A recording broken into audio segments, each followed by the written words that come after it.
Aldehydes,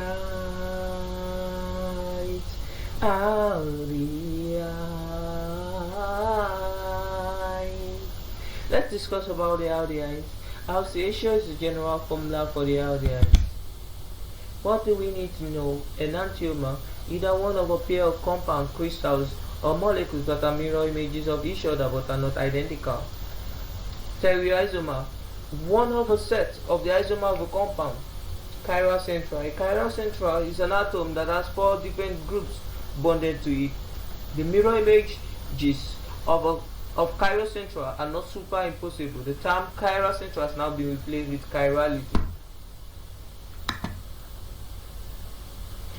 Triose. Trioses are 3 carbonaldehydes. All hydroxyl groups for D-glyceraldehyde are always at the right. The red arrow indicates the only chiral central or chiral carbon present in D-glyceraldehyde. Using 2 raised to power n, where n equal to the number of chiral centrals, we have 2 raised to power 1, which is equal to 2. So we have 2 stereoisomers, D-glyceraldehyde and L-glyceraldehyde, and 1 enantiomer. Tetroses are 4 aldehydes. All hydroxyl groups for D-erythrose are always at the right. Mirror images. The mirror image of D-erythrose is L-erythrose. The mirror image of D-triose is L-triose. Mirror images are not superimposable. Tetroses. Tetrose, when I remember tetrose, I kind of use the first 2 letters, T and E, triose and erythrose. Tetroses are 2 chiral central. So we have 2 raised to power 2 tetroses, which is equal to 4 tetroses.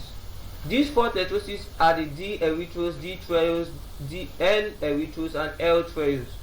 Also, we have 4 stereoisomers and 2 enantiomers for tetroses. Hydroxyl group for tetroses changes as carbon 0 and carbon 2. Carbon 0 means all hydroxyl parts are on the same on the right. So when I mean that when I'm talking about carbon 0, I just get this.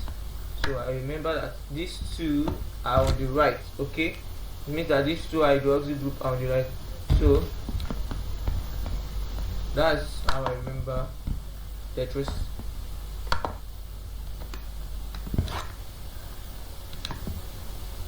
So this is the first chiral central. A chiral central has 4 groups attached to it. So we have 4 groups attached to this carbon, to this first chiral central. 1, 2, 3, 4. So we have 4 groups attached to this carbon. Let's look at the second chiral central. Let's look at the second chiral central.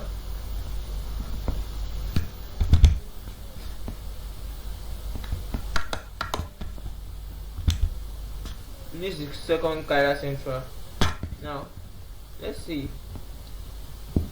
You can see that we have another 4 groups. 1, 2, 3, 4. So we have 4 groups attached to it also. So we have another chiral central. So now looking at D-triose, to explain the where we have the flipping, where we have the change between it and erythrose, is at carbon 2. So the carbon 0 means it does not change at all. Carbon 2, it means it changed at the second carbon. So this is it. It changed at this second carbon. It changed at this second carbon. So now naming, we have 2 L-trioses, tetroses, and 2 D-tetroses. So let's talk about the D-tetroses. We have D-erythrose and D-triose only. So 2 tetrose rather is a mistake. Tetrose sugar. Okay.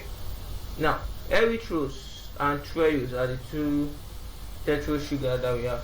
Okay, now that's my trick. The D sugar, the hydroxy group for the D erythrose and D triose change at carbon 0 and 2 respectively. Pentosis.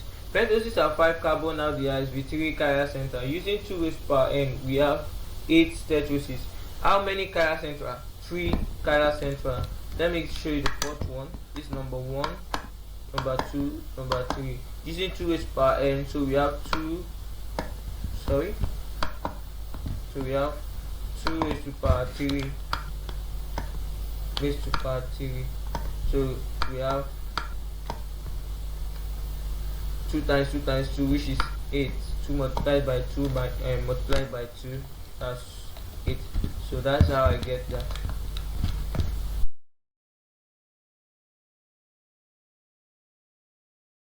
Two raised to power 3, which is 8 stereoisomers, and which is 4 enantiomer. So I'll be drawing the enantiomer in the next slide. So these are the enantiomers of pentosis. I'm drawing one part of the enantiomer of pentosis. So I'm using the formula RAX, RAXL. So it changes as 02323. Okay, 02323. So it changes as the carbon 0 means everything is at the right. Okay, the carbon 2 means that it changes as carbon 2. So it flips around. That's the major difference. Carbon 2. This one means it changes, it flips at carbon 3. This one means it flips at carbon 2 and 3. So this I already illustrate the chiral centra. We have 4 chiral centras using 2 raised to power n. So we have 16 exoses. So 16 enantiomers, 16 stereoisomers, and 8 enantiomers. So I'll be drawing the structure of the 8 enantiomers. I can't draw the whole 16 enantiomers. So I'll draw L of the 8, D of the 8 enantiomer.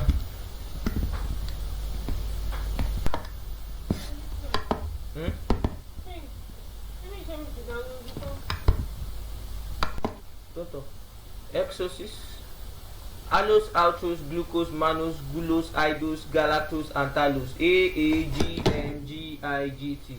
It changes as 0, 2, 3, 2, 3, 4, 2, 4, 3, 4, 2, 3, 4. That's the formula is. Now the next one is, sometimes there is another trick I use. I'm a girl, my God is good to me. So the second letter will be L cube AUD squared. So A, allose, aldose, glucose, mannose, glucose, idose, galactose, thallose. So that AAGMGIT is actually separate. So just the acronym. So A for